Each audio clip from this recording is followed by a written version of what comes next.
BA part first Sanskrit प्रथम प्रश्न पत्र हितोपदेश मित्र लाभ 106 से 111 पद्य। मैं डॉक्टर मनीषा गोदारा, स्वाचार्य संस्कृत, राजकीय बांगड़ महाविद्यालय टीटा। 206वां पद्य। नियत विषयवर्ती प्रायशो दंड योगात् जगति परवशे अस्मिन् दुर्लभ साधुव्रत कृशम अपि विकलम वा व्याधितम वा अदनम वा पतिम अपि कुलनारी दंड भीत्या अभ्युपेति।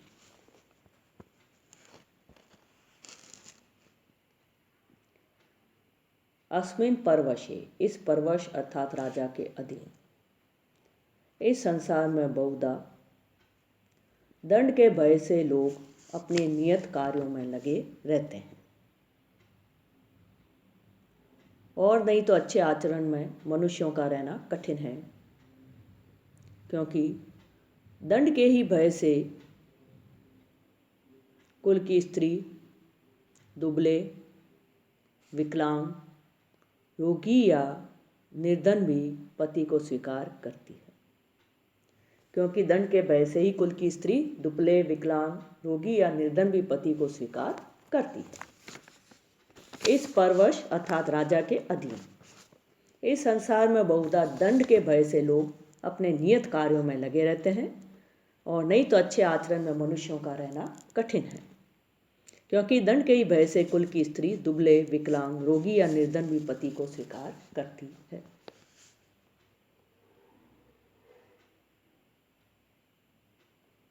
अस्मिन परवशे, इस परवश अर्थात राजा के अधीन, इस संसार में प्रायशः बहुधा दंड योगा, दंड के भय से नियत विषयवर्ती लोग अपने नियत कार्यों में लगे रहते हैं, नहीं तो साधु व्रत दुर्लभ, अच्छे आचरणों में मनुष्यों का रहना कठिन है, क्योंकि दंड भीत्या, दंड के भय से ही कुल नारी, कुल की स्त्री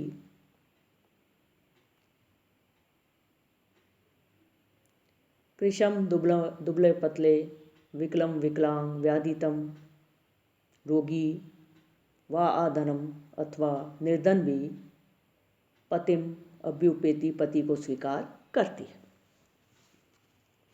तद यथा लग्न वेला च विचलति तथा कृत्वा सत्वरम आगम्यताम देवेन इति उक्त्वा उत्थाय चलितः। इसलिए लगन की घड़ी न टल जाए, आप शीघ्र पधारिए, यह कहकर इति उक्त्वा उत्थाय चलितः, ये कहकर उठकर चला। इसलिए लग्न की घड़ी न टल जाए, आप शीघ्र पधारिए, यह कह उठकर चला। ततो असौ राज्ये लोभाकृष्ट कर्पूर तिलक श्रृगाल वर्तमना धावन मां पंके निमग्न। फिर वह कर्पूर तिलक राज्य के लोभ में फंसकर श्रृगाल के पीछे पीछे दौड़ता हुआ गाढ़े कीचड़ में फंस गया। ततः तेन हस्तिना उक्तम मित्रे सखे श्रृगाल किम अधुनाप विधेयहम पंके निपति तो हम म्रिये। फिर उस हाथी ने कहा, मित्र गीदड़, अब क्या करना चाहिए? कीचड़ में गिरकर मैं मरता हूं। परावृत्ते पश्ये, लौट कर देख।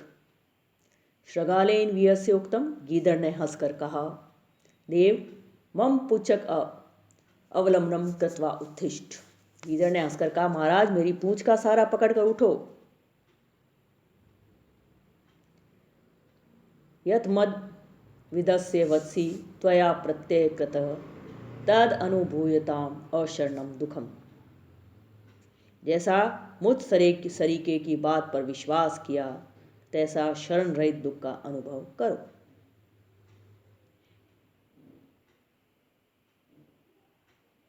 गीदड़ ने हंसकर कहा, महाराज मेरी पूंछ का सहारा पकड़कर उठो, जैसे मुझ जैसे की बात पर विश्वास किया, तैसे शरण रहित दुख का अनुभव करो।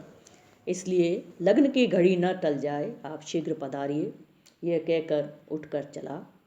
फिर वह कर्पूर तिलक राज्य के लोभ में फंसकर श्रृगाल के पीछे पीछे दौड़ता हुआ गाढ़े कीचड़ में फंस गया। फिर उस हाथी ने कहा, मित्र गीदड़, अब क्या करना चाहिए? कीचड़ में गिरकर मैं मरता हूँ, लौट कर देख।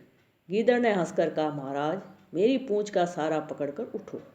जैसे मुझ सरीखे की बात पर विश्वास किया, तैसे शरण रहित दुख का अनुभव करो।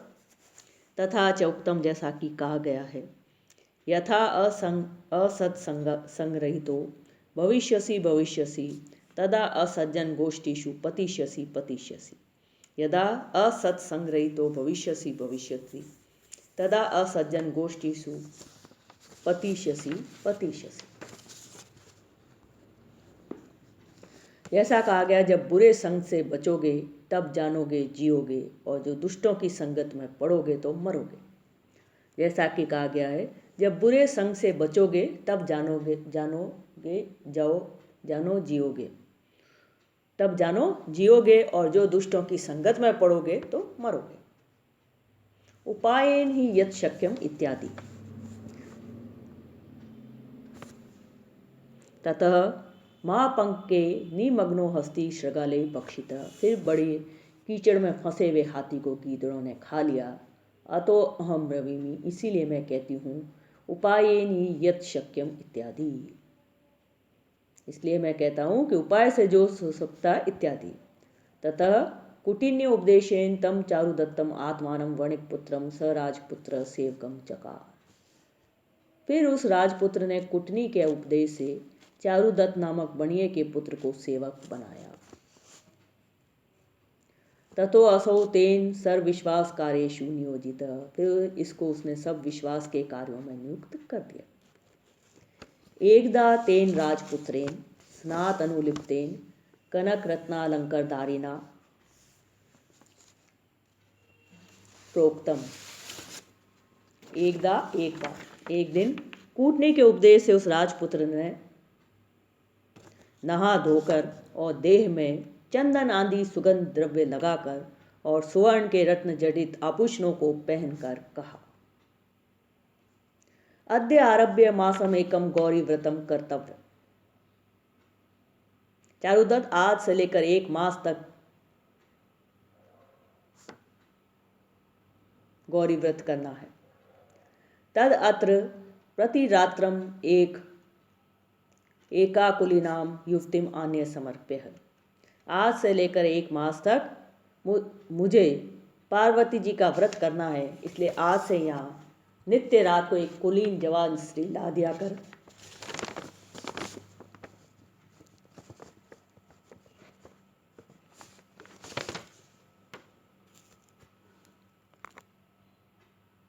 सा मया यथोचितेन विधिना पूजित्वा, मैं उसकी यथोचित रीति से पूजा करूंगा। ततः स चारुदत्त तथा विदाम नवयुक्तिम आनीय समर्प्यति। फिर वह चारुदत्त वैसे ही नवजवान स्त्री लाकर दिया करता था। पश्चात प्रच्छन्न सन किम अयम करोति इति निरूपयति, और स्वयं छुपकर देखता रहता था कि ये क्या करता है। स च तुंगबल ताम युवतिम अस्पृशन एव दूरास्त्र वालंकार गंध चंदनई संपूज्य रक्षकम दत्वा प्रस्थाप्यति। और वह तुंगबल उस जवान स्त्री को बिना ही छुए दूर से वस्त्र आभूषण गंध चंदन आदि से पूजा करके और रखवाला साथ देकर विदा कर दिया करता था। अत वणिक पुत्रे तदृष्ट उपजात विश्वासेन लोभा कृष्ट मनसा स्ववधुर लावण्यवती सामान्य समर्पिता। फिर उस बणिये के पुत्र ने देख विश्वास से और चित्त में लोभ के मारे अपनी स्त्री लावण्यवती को लाकर दे दिया। स च तुंगबलताम हृदय प्रियाम लावण्यवतीम विज्ञाय स संभ्रम उत्थाय निर्भरम आलिंग्य निमिलिताक्ष पयंके तया स विललास। और उस तुंगबल ने उसे प्राण प्यारी लावण्यवती जानकर शीघ्रता से उड़ गाढ़ा आलिंगन कर आनंद से नेत्रों को कुछ बंसा कर पलंग पर उसके साथ विलास किया। तद आलोक्य वणिक पुत्र चित्र लिखित एवं कर्तव्य विमूढ़ परम विषादम उपगतः। यह देख बणिये का पुत्र चित्र लिखित सा होकर उस कार्य में मूर्ख बन अधिक दुखी हुआ। अतो अहम ब्रवीमि स्वयं वीक्ष्य इत्यादि। इसलिए मैं कहता हूँ, खुद देखकर स्वयं देखकर तथा त्वया अपि भवितव्यम इति, और तुम भी वैसे ही दुखी बनोगे। तद हित वचनम अवधीर्य महता भयेन विमुक्त इव तम जलाशयमुत्सृज्य मंथर चलितः। उसके हितकारक वचन को न मानकर बड़े भय से मूर्ख की भांति वह मंथर उस सरोवर को छोड़कर चला। ते अपि हिरण्यक आद्य स्नेहात अनिश्चंकमाना मंत्रम अनुगच्छति। वे हिरण्यक आदि भी स्नेह से विपत्ति की शंका करते हुए मंथर के पीछे पीछे चले। तथा स्थले गच्छन् केनापि व्यादेन काननम पर्यटा मंथर प्राप्तः। फिर मार्ग पर जाते हुए मंथर को वन में घूमते हुए किसी व्याध ने पाया।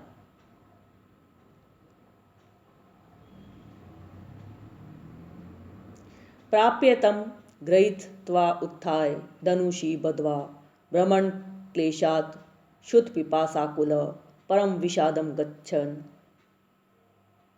गच्छन्तः तम अनुजग्मुः। वह उसे पाकर और उठाकर धनुष में बांधकर घूमता हुआ क्लेश से उत्पन्न हुई क्षुधा और प्यास से व्याकुल अपने घर की ओर चला।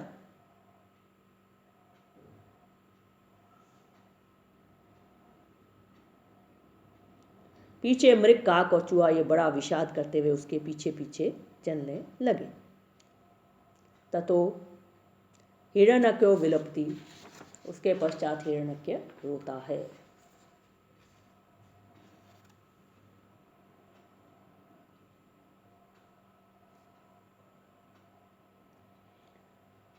एक दिन कूटनी के उपदेश से उस राजपुत्र ने नहा धोकर और देह में चंदन आदि सुगंध द्रव्य लगाकर और सुवर्ण के रत्न जटित आभूषणों को पहनकर कहा, चारुदत्त, आज से लेकर 1 मास तक मुझे पार्वती जी का व्रत करना है। इसलिए आज से यहाँ नित्य रात को एक कुलीन जवान स्त्री ला दिया कर मैं उसकी यथोचित रीति से पूजा करूँगा। फिर वह चारुदत्त वैसे ही नवजवान नवयुवती स्त्री लाकर दिया करता था और स्वयं छुपकर देखता रहता था कि ये क्या करता है, और वह तुंग बल उस जवान स्त्री को बिना ही छुए दूर से वस्त्र आभूषण गंध चंदन आदि से पूजा करके और रखवाला साथ देकर विदा कर दिया करता था। फिर उस बोनिये के पुत्र ने देख विश्वास से और चित्त में लोभ के मारे अपनी स्त्री लावण्यवती को लाकर दे दिया, और उस तुंग बल ने उसे प्राण प्यारी लावण्यवती जानकर शीघ्रता से उठ गाढ़ा आलिंगन कर आनंद से नेत्रों को कुछ बंद सा कर पलंग पर उसके साथ विलास किया। यह देखकर बनिए का बेटा चित्र लिखित सा होकर इस कार्य में मूर्ख बन अधिक दुखी हुआ। इसलिए मैं कहता हूँ कि आप देखकर इत्यादि, और तुम भी वैसे ही दुखी बनोगे। उसके हितकारक वचन को न मानकर बड़े भय से मूर्ख की बात थी वह मंथर उस सरोवर को छोड़कर चला। वे हिरण्यक आदि भी स्नेह से विपत्ति की शंका करते हुए मंथर के पीछे पीछे चले। फिर स्थल पर जाते हुए मंथर को वन में घूमते हुए किसी व्याध ने पाया। वह उसे पाकर और उठाकर धनुष में बांध घूमता हुआ क्लेश से उत्पन्न हुई क्षुधा और प्यास से व्याकुल अपने घर की ओर चला। पीछे मृग, काग और चूहा ये बड़ा विषाद करते हुए उसके पीछे पीछे चले।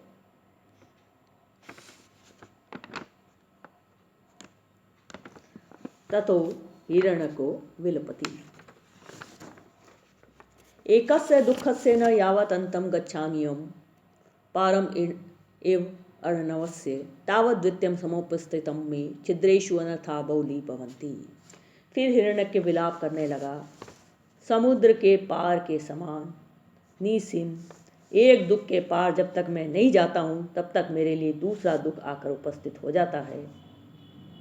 फिर हिरण्यक्य विलाप करने लगा, समुद्र के पार के समान निसीम असीम एक दुख के पार जब तक मैं नहीं जाता हूँ तब तक मेरे लिए दूसरा दुख आकर उपस्थित हो जाता है। क्योंकि छिद्रेषु अनर्था बहुली भवन्ति, क्योंकि अनर्थ के साथ बहुत से अनर्थ आ पड़ते हैं। क्योंकि अनर्थ अर्थात आपत्ति के साथ बहुत से अनर्थ आ पड़ते हैं। स्वाभाविकम तु यत् मित्रम भाग्येन अभिजायते तद अकृतिम सौहृदाम आपत्सु अपि न मुंचति। स्वभाव से स्नेह करने वाला अकृत्रिम मित्र तो प्रारब्ध से ही मिलता है, कि जो सच्ची मित्रता को आपत्तियों में भी नहीं छोड़ता।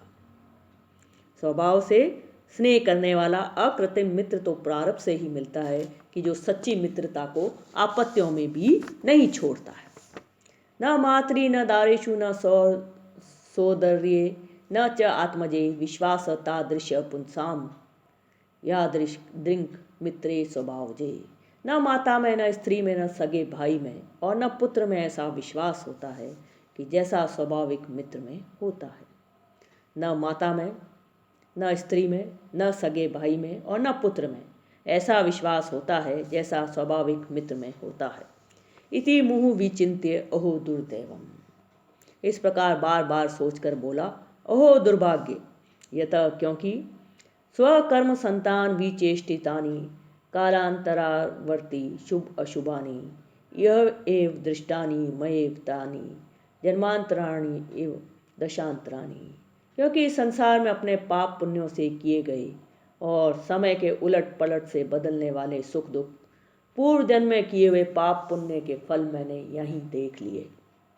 क्योंकि संसार में अपने पाप पुण्यों से किए गए और समय के उलट पलट से बदलने वाले सुख और दुख पूर्व जन्म में किए हुए पाप पुण्य के फल मैंने यहीं देख लिए। 211वां पद्य।